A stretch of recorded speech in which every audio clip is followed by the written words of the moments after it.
Well, Julie, you're right. This is just a huge logistical challenge for every district in Minnesota. Just take Minnetonka, where we are right now. We've been watching a virtual meeting here for the last 4 hours, and they've just started discussing some of their different options. They had 7 on the table, and they're trying to make a decision tonight. That just shows you how difficult these decisions are for parents and for teachers and students.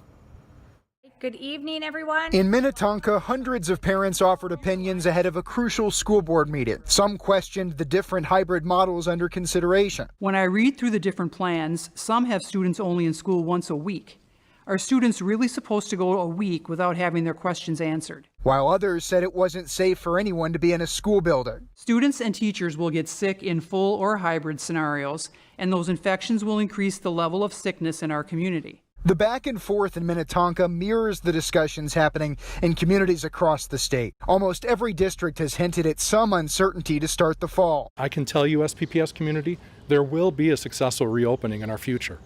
We just don't know when today. This is a really difficult position for a lot of people to be in. You know, this is not how we anticipated starting our school year. As those numbers are increasing within the county, I think we do have to pay attention to that. Every district must prepare multiple scenarios since COVID-19 cases and the state guidance for online or in-person learning can change rapidly. For example, in the span of just 1 week, 27 counties in Minnesota now have different recommendations for fall learning than they did last week. Many districts are seeking clarification about the recommendations because their students come from different counties with different data. I have actually reached out to Hennepin County to see if there was more district-specific numbers available, and at this time there isn't. So in Wayzata, the superintendent recommends starting with a hybrid model while promising flexibility depending on COVID-19 data. It's a challenge he and other superintendents like him have never faced before. I long for the days when a snow day causes me stress,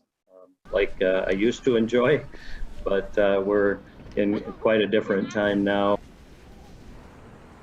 And back here in Minnetonka, there's a proposal on the table right now that would be a similar hybrid option that Wayzata is looking at, with a preference toward elementary school students being back in the classroom. There could be a vote tonight. It could be nearing that in the next hour or so. Back to you.